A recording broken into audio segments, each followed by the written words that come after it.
하나님 말씀은 사도행전 10장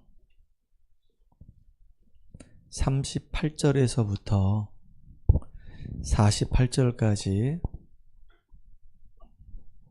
같이 우리가 합독합니다. 사도행전 10장 38절에서 48절까지 합독합니다. 하나님이 나사렛 예수에게 성령과 능력을 기름 붓듯 하셨음에 그가 두루 다니시며 선한 일을 행하시고 마귀에게 눌린 모든 사람을 고치셨으니 이는 하나님이 함께 하셨습니다. 우리는 유대인의 땅과 예루살렘에서 그가 행하신 모든 일의 증인이라. 그를 그들이 나무에 달아 죽였으나 하나님이 사흘 만에 다시 살리사 나타내시되 모든 백성에게 하신 것이 아니요 오직 미리 택하신 증인 곧 죽은 자 가운데서 부활하신 후 그를 모시고 음식을 먹은 우리에게 하신 것이라. 우리에게 명하사 백성에게 전도하되 하나님이 살아있는 자와 죽은 자의 심판장으로 정하신 자가 곧 이 사람인 것을 증언하게 하셨고 그에 대하여 모든 선지자도 증언하되 그를 믿는 사람들이 다 그의 이름을 힘입어 죄사함을 받는다 하였느니라. 베드로가 이 말을 할 때 성령이 말씀 듣는 모든 사람에게 내려오시니 베드로가 함께 온 할례 받은 신자들이 이방인들에도 성령 부어 주심으로 말미암아 놀라니 이는 방언을 말하며 하나님 높임을 들음이러라. 이에 베드로가 이르되 이 사람들이 우리와 같이 성령을 받았으니 누가 능히 물로 세례 베품을 금하리요 하고 명하여 예수 그리스도의 이름으로 세례를 베풀라 하니라. 그들이 베드로에게 며칠 더 머물기를 청하니라. 아멘.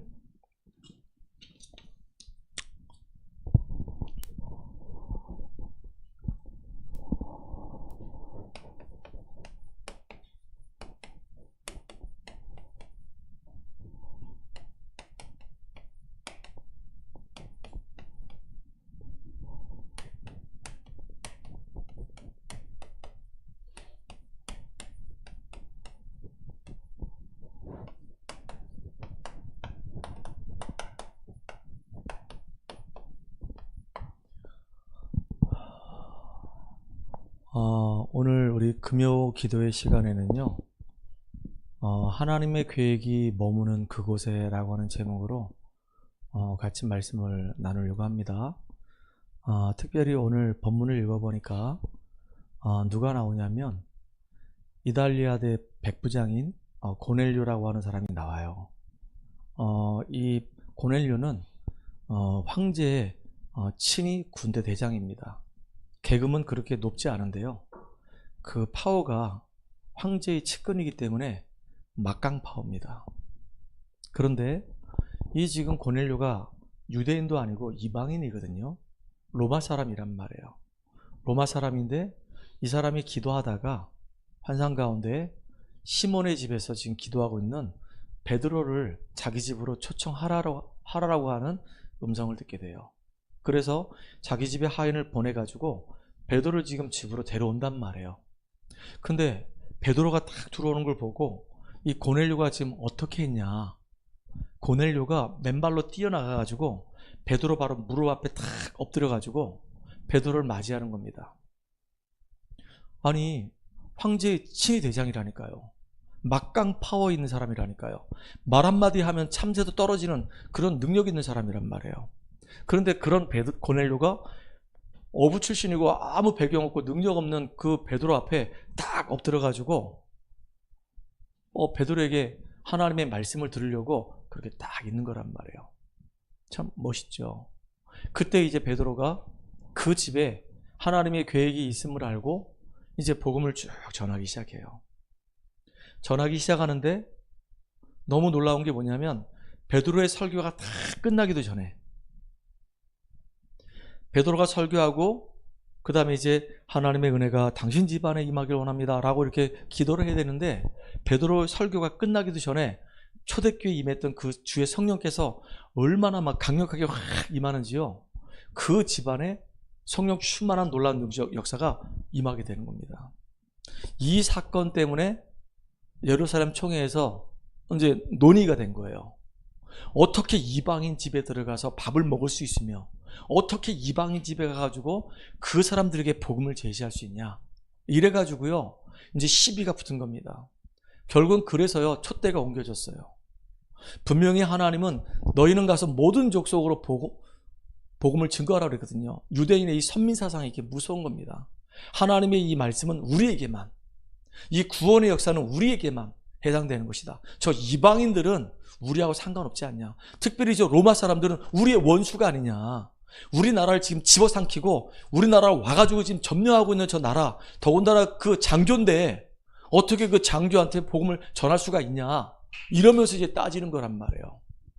근데요, 하나님의 계획은 로마 복음화에 있었어요. 그 당시에 최고의 이 강대국이 로마였기 때문에 로마 복음의 문을 열어가는 데 있어서 가장 지대한 영향을 준 게 누구냐? 고넬료였단 말이에요. 고넬료가 이렇게 베드로를 통해서 복음 받고 로마로 돌아가서 어떤 영향 줬는지 그건 아무도 몰라요. 대단한 일이죠. 여러분, 그 이달리아대에 그 백부장이 있는 최고의 지위, 최고의 권력 있는 그 고넬료라 할지라도 갈급한 상태가 되는 거예요. 많이 배웠는데, 많이 가졌는데, 높은 지위에 있는데도 불구하고 갈급하게 된 겁니다. 여러분, 쥐 고아를 막론하고요, 오늘날 영적 문제가 다가오는데 그 영적 문제가 다가올 때는요, 막을 수가 없어요. 오늘도 제가 오전에 우리 친구들 2명을 만났습니다. 그래가지고 처음에는 목사님 혹시 토요일날 2시에 시간 되십니까? 그래서 알았다. 토요일날 2시에 우리가 만나자. 어디서 만나면 좋겠냐? 아, 메가커피에서 만났으면 좋겠습니다. 그래, 알았다. 그래서 제가 이제 그래 약속을 했단 말이에요. 그리고 오늘 오전에는 제가 이제 만나기로 한 친구 집에 가서 다락방을 하려고 이제 가려고 했단 말이에요. 근데 전화가 온 겁니다. 전화가 왔는데 토요일날 만나기로 한 친구를 오늘 금요일날 만나면 어떻겠냐 이거예요. 그 형한테 전화가 왔다는 거예요, 오전에. 그래서 목사님한테 드릴 말씀도 있고 해서 오늘 만나자는 겁니다. 그래서 제가 그럼 알았다. 어디서 만나면 좋겠냐 했더니 다 메가커피라는 거예요. 그래서 이제 그랬구나. 알겠다. 그래서 제가 이제 차 운행을 해가지고 애들을 이제 태우고 메가커피까지 간 겁니다. 근데 전화가 계속 오는 겁니다. 원래는 이제 메가커피에서 만나기로 했으면 애들이 다 메가커피로 와야 될 거 아니겠습니까? 근데 전화가 온 이유가 뭐냐면 자기들을 좀 이렇게 차로 태워가지고 메가커피까지 좀 가자는 거예요. 그래서 내가 이제 오케이 했죠. 차를 타고 가면서 야, 너희들이 이제 목사님을 메가커피로 이제 오라고 했으니까 오늘 커피값을 누가 낼까? 그랬더니 전부 다 꿀먹은 벙어리가 된 겁니다. 아무도 커피값을 내지 않는다는 거예요. 그래서 야, 그러면 목사님이 오늘 커피값을 내란 얘기구나. 그랬더니 또 가만히 있어. 가자. 그러나 이제 커피값을 냈는데 웃기는 게 이제 한 놈은 목사님 이제 주머니 생각해가지고 저는요 제일 싼 거 아메리카노, 그것도 아이스 아메리카노 시켜주시면 됩니다. 2,000원짜리. 그러는 거예요. 근데 또 한 놈은 눈치가 없어가지고 목사님 저는요 아메리카노 먹는데요 꿀 들어간 거 먹고 싶어요. 그러는 거예요. 그러니까 옆에 있는 애가 시켜 먹으면서 왜 꿀 들어간 거 시키냐고 막 이러는 거예요. 그냥 아메리카노는 2,000원, 꿀 들어간 거는 2,700원이거든요. 그리고 저도 이제 나도 그럼 2,000원짜리 시켜 먹을게 해가지고 이제 꺼내가지고 이제 같이 이렇게 먹으면서 이제 여러 가지 대화를 했습니다. 대화를 하는데 아이들이 너무 귀해요. 그래서 이제 복음 설명해주고 아이들이 가지고 있는 문제 이야기 듣고 그 다음에 또 말씀 가지고 답을 주고 그러면서 이제 애들한테 미션 하나씩 준 겁니다. 너희들 내가 정말로 존경하는 목사님이 있다. 내 스승 목사님인데 그 목사님이 91년도에 옛날에 지금으로부터 35년 전 너희들이 태어나기 전에 설교하셨던 내용이 있는데 그게 이제 테이프로 녹음됐던 건데 그거를 내가 mp3로 이렇게 다시 전환시켜서 음성으로 이렇게 만들어 놓은 거다. 근데 음질이 좀 많이 떨어지고 그러니까 너희들 핸드폰으로 다운받아가지고 이어폰 꼭꼭 들어라. 그러면 거기에 중요한 답들이 있을 것이다.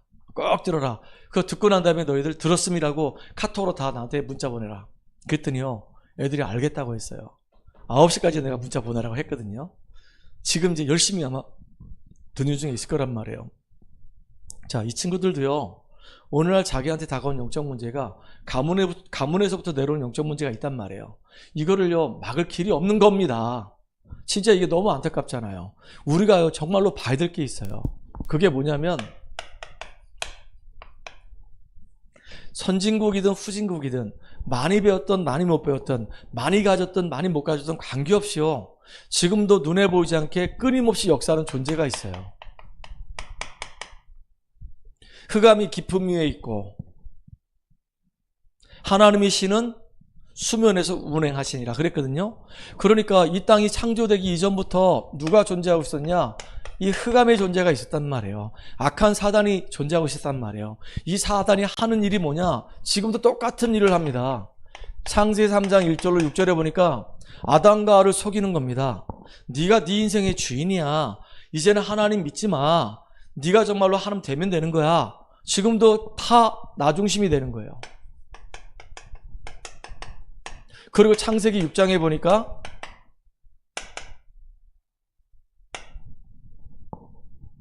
사람들을 전부 다 유혹하고 숙여가지고요. 하늘에서 떨어진 자 이 네피림이 그 시대를 딱 장악하는 겁니다. 완전히 흑암 문화, 귀신 문화 속에 다 빠지게 만드는 겁니다. 그게 네피림 문화예요. 문화 자체가 네피림 문화예요. 경제도 전부 다 흑암 경제, 정치도 흑암 정치를 하는 겁니다. 싹 다 귀신하고 영향받아가지고 그렇게 영향 가는 거예요. 그리고 창세기 11장에 보니까 네 자신을 위해서 대를 높이 쌓으라는 겁니다. 하나님과 같이 이렇게 높이 쌓으라는 거예요. 이게 바빌탑이거든요. 지금도 똑같아요.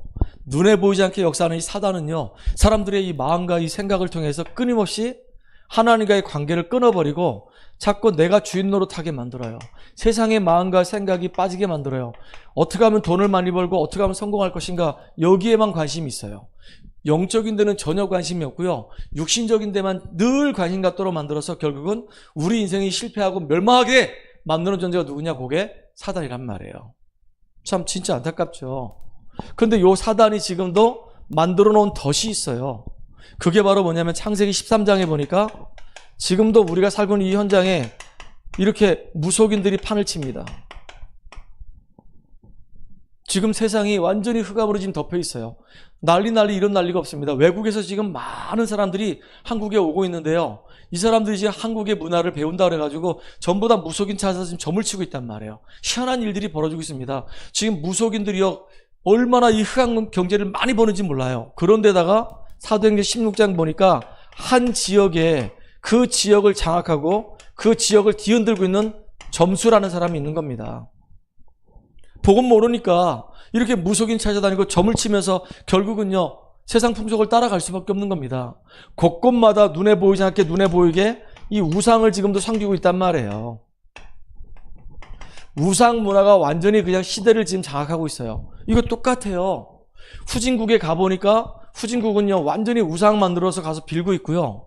선진국 가보니까 우상은 안 보이는데 완전히 지식이 우상이 되고 돈이 우상이 되고 명예가 우상이 되고 권력이 우상이 돼 있단 말이에요. 사상이 완전히 우상이 돼 있어요.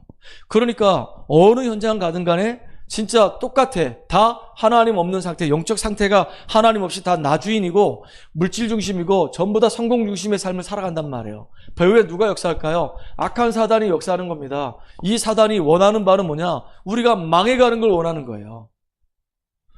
진짜 너무너무 안타깝죠. 우리가 이걸 보는 눈이 열려야 된다, 그 얘기입니다. 특별히 이게요, 이 불신자 이 6가지 상태, 가문을 통해서 이 가문에 있는 영적 문제가 개인에게 이제 전달된단 말이에요. 가문이 우상숭배 극심하게 하잖아요. 그러면 그 자녀에게 심각한 영적인 문제 올 수밖에 없어요. 제가 만나고 있는 친구가 그런 고백하더라고요. 목사님, 우리 집안에는요, 아버지도 예수 안 믿고 엄마도 예수 안 믿고 아버지가 제사 지내고 엄마도 제사 지내고 그러다 보니까 아버지가 일찍 돌아가셨는데 폐병으로 돌아가셨는데 그러고 나서 우리 어머니가 이제 새롭게 이제 새로운 분을 만나가지고 결혼하셨는데 결국은 결혼도 얼마 못 가고 또 이혼하게 되고 집안이 계속 어려움당하고 이제 아버지가 죽고 난 다음에 아버지 이제 동생들이 저로 하여금 이제 제사 지내라고 자꾸 얘기하는데 저는 이제 예수 믿는데 어떻게 하면 좋겠습니까? 그래서 너 이제 분명히 얘기해라.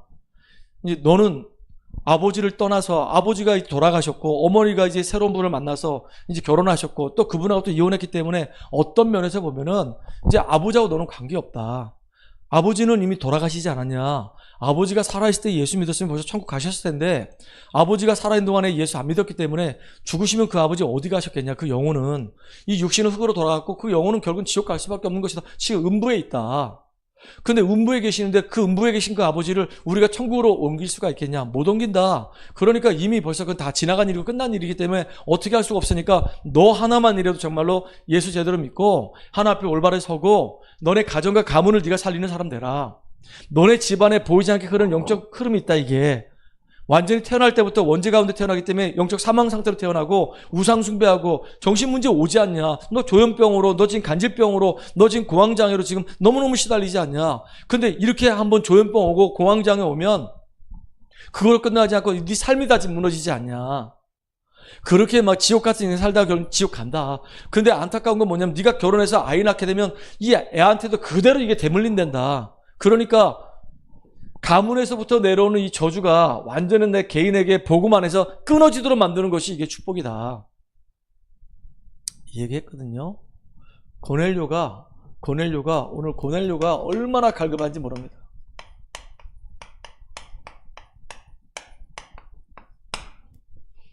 지식인인데 다 가지고 있는 사람인데 그 사람이 영혼은요 지금 갈급한 상태가 있단 말이에요. 그걸 볼 줄 알아야 되는 겁니다. 그걸 봐야지만이 우리가 그들에게 정확하게 답을 줄 수가 있어요. 하나님이 저와 여러분을 가장 축복된 상태로 불러주신 겁니다.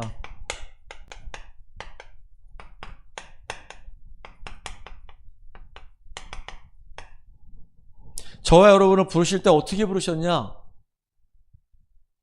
하나님께서 저와 여러분 부르실 때 택하신 족속이요 거룩한 나라요 왕같은 제사장이요 이 귀한 빛을 선전하기 위해서 하나님께서 우리를 부르셨다 그랬어요. 이게 우리의 정체성이에요. 하나님이 지금도 이 현장에 우리가 살고 있는 이 현장에 많은 지식인들, 만약에 배우지 못한 사람을 많이 가진 사람들, 많이 못 가진 사람들 관계없이 이 사람들에게 정말로 이 귀한 이 생명의 이 복음을 증거하기 위해서 하나님께서 우리를 불러주시고 하늘의 명령을 우리에게 주신 겁니다. 우리에게 1000명을 주신 거예요. 이게 얼마나 감사합니까? 그러니까 1000명을 받은 사람은 절대로 무너지지 않아요. 여러분 이거 한번 체험해 보시기 바랍니다. 아, 하나님이 나를 부르실 때 그냥 부르신 것이 아니라 하나님이 계획을 가지고 나를 부르셨구나. 아브라함 부르실 때 창세기 12장 1절로 3절에 보니까 너는 복이 될지라 내가 너를 창대케 할 것이며 너로 말미암아 모든 족속이 복을 받게 할 것이다 라고 아예 하나님께서 아브라함 부르실 때 이렇게 1000명을 주셨단 말이에요. 또 사도행전 9장에 보니까 바울을 부르실 때도 이방인들과 임금들과 이스라엘 자손들을 위해서 이 복음을 증언하기 위해서 내가 택한 그릇으로 불렀다 그랬어요. 하나님이 우리를 부르실 때 그냥 단순하게 부르신 것이 아니라 하나님의 놀라운 명령을 이루기 위해서 하나님이 우리를 부르셨다는 사실입니다. 이게 보통 축복이 아니잖아요. 원래 우리는 이렇게 망해 죽어야 돼. 영적인 사실도 모르고 우리는 죽어야 되는데 하나님이 그리스도를 통해서 우리를 여기서 건져주시고요. 이제는 이들 속에 있는 사람들을, 이 속에 있는 사람을 건져내는 그 일에 하나님이 저와 여러분을 축복해 주셨단 말이에요. 그래서 이제는 내게 주신 이 1000명이 내 삶 속에서 진짜 적용되게 만들어야 돼요.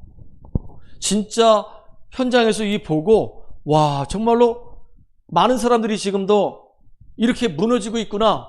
그래서 저들에게 정말로 필요한 것은 돈도 명예도 지식도 아니고 가장 필요한 것이 바로 그리스도의 생명이구나.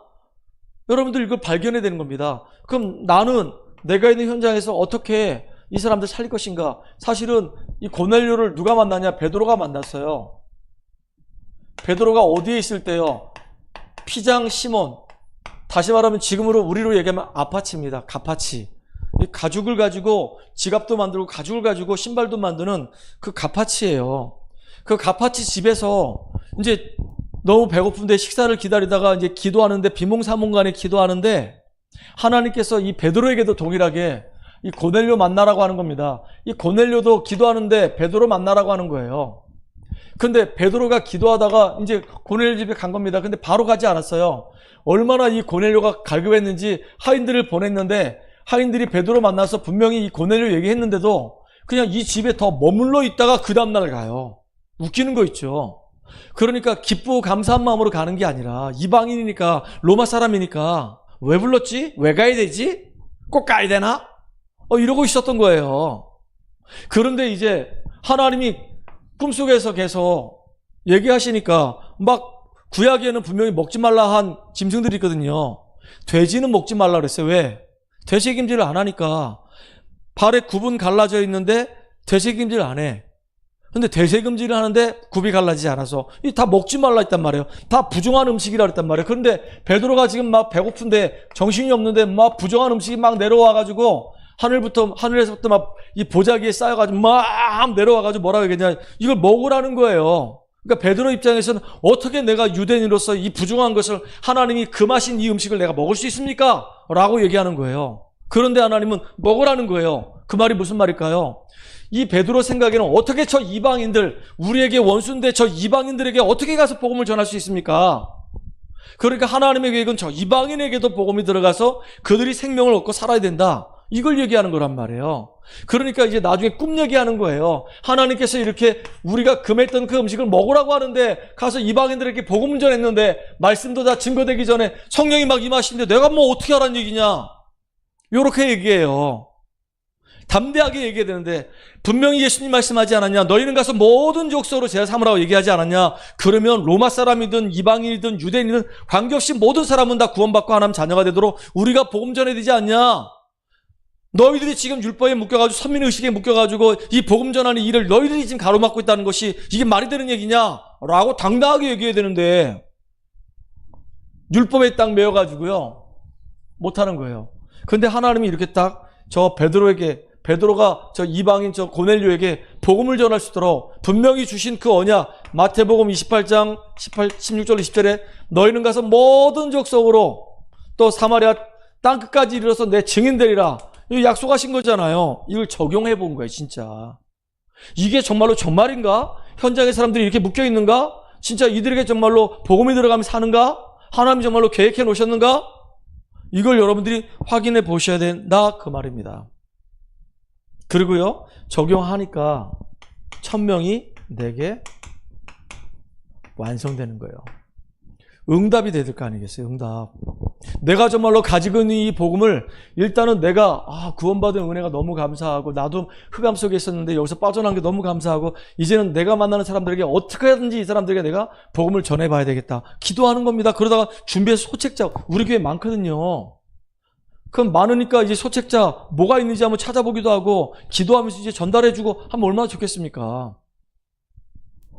그래서 이제 전달되어져 가지고 우리가 할 수 있는 것은요 복음 전달하는 것밖에 없어요. 진짜 너무 소중하고 너무 귀한 아이들이잖아요. 너무 소중하고 너무 귀한 사람들이잖아요. 우리가 뭐 해야 되겠습니까? 기도하자 이거예요. 계속 하나님이 나를 하늘의 명령을 가진 자로 부르셨다니까. 이게 누가 해야 되겠습니까? 내가 해야 되잖아. 내가.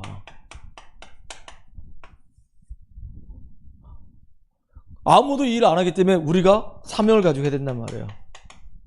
1000명, 소명, 사명이 우리한테 있어요. 이걸 정말로 내 것으로 만들고 인도받고 응답받는 시간 되기 바랍니다.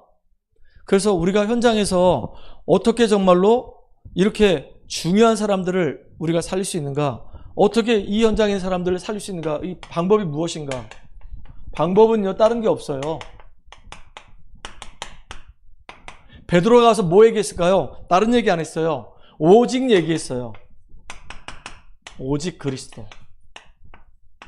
오직 예수가 아니고는 죄와 사단과 지옥에서 우리를 건져낼 수가 없는 겁니다. 아무리 뭐 이달리아대 백부장이라 하더라도 황제의 친히 그 부대에 고위 관리를 하더라도 결국은요 시달리고 있는 사람에게는 가장 필요한 게 복음이 필요한 거예요. 복음만이 정말로 그에게 필요하고 복음을 증거했을 때 그를 묶고 있는 흑암이 떠나가고 사단과 죄와 저주에서 해방돼서 그 사람 심령에 뭐가 임하냐? 하나님 나라가 임한단 말이에요. 오직 하나님 나라입니다. 흑암이 떠나가고 하나님이 임재하시고 성령이 함께 하시니까 하나님 나라가 임하는 거잖아요. 오늘도 이제 그 친구들 만나서 같이 이제 커피숍에서 만나서 대화하는데 거기 하나님 나라가 다 임하는 거예요. 한 친구가 뭐라 얘기했냐면 목사님 제가 있잖아요. 말씀을 듣는데요. 자꾸 이상한 소리가 들려요. 뭐라고 들리지? 목사님 만나지 말래요. 교회도 가지 말래요. 윤호도 만나지 말래요. 그거 누가 하는 말인 것 같냐? 사탄이 자꾸 저한테 이렇게 계속 메시지를 줘요. 그럼 너 어떻게 해야 되겠니? 윤호가 알려준 기도가 있어요. 뭐라고 알려줬는데 예수 그리스도 이름으로 더러운 귀신 떠나갈지어다 라고 계속 기도하래요. 그래, 네가 그걸 만약에 사실적으로 알고 믿음 고백해서 기도한다면 흑암은 정말로 떠나갈 거야. 근데 마태복음에 보면은 예수님도 마귀의 시험을 받으셨다. 첫 번째, 먹는 거 가지고 시험 받으셨다. 예수님이 40일 동안 금식하셨기 때문에 얼마나 배가 고프셨겠냐. 마귀가 예수님 굶은 거 알고 교묘하게 속이더라. 야, 여기 지금 떡처럼 생긴 돌 있지? 이거 떡덩이 만들어서 너 먹어봐. 그때 예수님이 뭐라 말씀하셨냐면 사람이 떡으로만 사는 것이 아니라 하나님 말씀으로 사는 것이다 라고 얘기했다. 우리가 자꾸 먹는데 너무 지나치게 관심 갖다 보면은 이 체중 조절도 안 되고 살이 막 찌고 감당 못한다. 마귀 새끼는 전부 다 육신적인 게 죽으면서 영적인 게 싹 뺏어간다. 그러니까 우리가 육신적인 음식도 잘 먹어야 되지만은 너무 과식하면 안 된다. 이게 조절이 안 되면 결국은 내 인생 무너지는 거다. 그 대신에 하나님 말씀의 양식이 우리가 꼭 필요하다. 그래서 네가 말씀 듣고 그 말씀을 기록을 하고 그 말씀을 정말로 네가 묵상을 하는 것이 너무 중요한 거다. 또 마귀 새끼가 예수님 시험했다. 네가 하나님 아들 맞았냐? 그럼 떨어져 봐라. 땅 낭떠러지에서. 그러면 천사가 와서 딱 수중 둘 거다. 이 명예심을 자꾸 자극한다. 자꾸 자기를 높이게 하려고 한다. 자기를 자랑하게 만들려고 하고 사람들 앞에 자꾸 인정받으려고 한다. 사람한테 인정받으면 무슨 소용이냐? 하나님께 인정받아라. 그래서 예수님이 하신 말씀이 주 너희 하나님을 시험하지 말라라고 얘기했다. 근데 놀라운 게 마귀 새끼를 꺾을 때 어떻게 꺾었냐? 말씀 가지고 다 꺾었다. 그래서 내가 너희들 말씀을 기록하라고 하는데 이유가 있다. 말씀을 듣기만 하면 한 번밖에 안 듣지 않냐? 근데 말씀을 기록을 하면 봐야 되잖아. 그리고 또 내가 말씀을 써야 되잖아. 그리고 쓸 때 그냥 쓰는 게 아니라 읽으면서 쓰라니까 봐야 되지, 써야 되지, 읽어야 되지, 그러니까 듣잖아. 그럼 몇 개가 되냐 지금? 이게 완전 각인되는 거다. 그게 너 사는 길이다. 그랬더니 알겠냐? 그랬더니 알겠습니다. 시킨 대로 꼭 해라잉. 그랬더니 알겠습니다. 근데 모르겠습니다. 할지 안 할지. 진짜 그래요. 하나님 나라가 임한단 말이에요. 말씀을 잠깐 전달했는데 딱 잡혀있던 애들이, 염려 속에 있던 애들이 해방돼 버리는 거예요. 참 감사하잖아요. 방법 중에 방법이 인간적인 방법 가지고는요 운명에서 우리가 못 빠져나와요. 아무리 뭐 실력과 배경이 있어도 안 된다니까. 진짜 왜 그리스도가 필요한지를 알아야지만이 그리스도 이름 때문에 그 사람 심령 속에 하나님 나라가 임해요. 또 니고데모라고 하는 사람도 있어요. 이거 니고데모는요 바리새인이에요. 바리새 칭호받은 사람이 많지 않았다니까요. 그런데 바리새인이죠. 유대인의 관원이야. 굉장히 권력이 있는 사람이에요. 그런데 이 사람이 한밤중에 예수님을 찾아온 거야. 근데 예수님이 만나주지도 않고 대뜸하신 말씀이 뭐라 얘기했냐면 네가 거듭나지 아니하고는 하나님 나라 볼 수 없다 그랬어요. 네가 정말로 흑암과 죄와 이 저주에서 빠져나오지 않는 한은 네 마음속에 참된 평안이 임할 수 없다 라고 얘기한 거예요. 하나님 나라가, 하나님의 평안이 너에게 임할 수가 없다라고 얘기했어요. 그러니까 이 니고데모가 못 알아듣는 거예요. 거듭난다는 말을. 진짜 이 바리새인인데도 못 알아듣는 거예요. 아니 그럼 제가 어머니 모태 속에 다시 들어가야 됩니까? 예수님이 얘기하잖아요. 네가 유대인의 관원인데 거듭난다는 말을 뭔 말인지 모르냐? 성령이 임의로 부는데 어디서 왔다가 어디로 오는 걸 모르는 것처럼, 바람이 임의로 부는데 어디서 불었다가 어디서 가는지 모르는 것처럼 성령께서 임하시는 것도 바로 그렇다. 정말로 예수가 그리스도라는 사실을 알면 우리 속에 성령이 임하시는데 언제 임하신지 우리 그건 알 수가 없다. 그런데 분명한 것은 임하신다. 그게 구원파, 그게 거짓말이에요. 몇 년, 몇 월, 며칠, 몇 분, 몇 시, 몇 분, 몇 초에 구원받았다. 그거 거짓말이에요, 그거. 죄를 다 회개해야지만 구원받는다? 그걸 다 어떻게 알아요? 제가 지금 57인데 57년 살아오는 동안에 제가 아는 죄도 있고 모르는 죄도 있고 지금도 지는 죄가 있고 앞으로 지을 죄가 있는데 그걸 다 우리가 어떻게 알고 다 회개하냐고요. 그런데 예수께서 십자가의 죽으심으로 내 과거, 현재, 미래 모든 죄를 다 도말하셨습니다라고 예수 그리스도 붙잡으면 끝나는 거예요. 그렇잖아요. 방법 중에 방법이에요. 이렇게 하나님 나라가 임했으면 그거로 한 번으로 끝나는 것이 아니라 이제는 중요한 게 뭐냐면 이게 지속이 돼야 되는 거예요. 어떻게 해요? 성령 충만함으로. 오직 성령 충만입니다. 이렇게 성령 충만이 지속되는 사람을 보고 우리는 영적 서밋이라고 얘기해요. 요셉이 그랬거든요. 노예로 가도 괜찮았었고 감옥 가도 괜찮았었고 바로 왕 앞에 서도 요셉은 그 바로에게 정확하게 답을 줄 수 있었단 말이에요. 그러니까 바로가 뭐라 얘기했냐? 이와 같이 하나님 신에 감동된 자를 내가 본 적이 없다라고 얘기해요. 얼마나 멋있습니까 이게. 여러분 진짜 이런 응답 누리시를 주의 이름으로 축복합니다.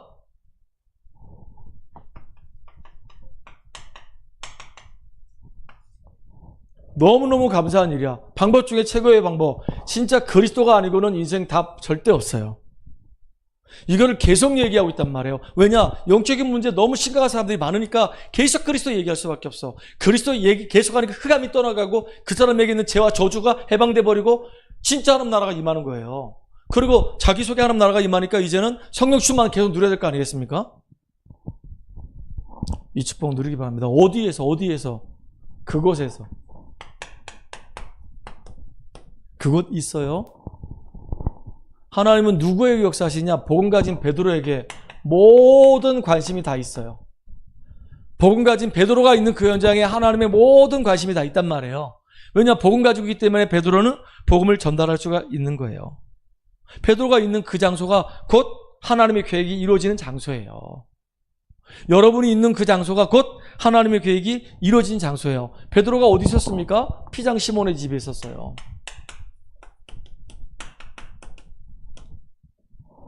여기에 하나님의 은혜가 임하는 겁니다. 여기서 뭐 했냐? 하나님 나라를 놓고 기도하기 시작한 거예요. 근데 하나님 누굴 붙여주셨냐? 고넬료를 붙여주신 거예요. 복음 가진 전도자. 한 지역을 정말로 마음에 담고 있는 지역 책임자. 이 현장에서 기도하는데 하나님은 예비된 고넬료를 딱 만나게 하시는 겁니다. 이게 너무너무 큰 축복이잖아요. 지금도 똑같은 응답이 일어나고 있어요. 지금도. 그래서 여러분들 결론인데요. 하나님은 모든 것을 싹 다 예배해 놓으셨다. 우리를 정말로 최고의 전도자로 하나님 불러주셨고 이제 우리 때문에 우리 현장에 놀라운 역사를 이룰 것을 하나님이 계획하셨단 말이에요. 계속 기도하고 있습니다. 그래서 우리는 누가 뭐라 하더라도 남은 자입니다. 이 땅에 복음의 빛을 비추는 순례자예요. 흑암 문화를 빛의 문으로 바꾸는 전복자입니다. 정말로 현장을 제대로 분석하고 그 현장에 하나님 나라 이루도록 돕는 정탐꾼이에요. 그리고 지역마다 흩어져 가지고 하나님의 귀한 계획을 이루는 흩어진 자입니다. 한 지역을 완전히 딱 책임지고 그 지역에서 파수꾼의 역할을 감당하는 파수꾼이에요. 그리고 앞으로 미래 후대들이 올 수 있도록 대로를 수축하고 깃발을 드는 길을 드는 자입니다.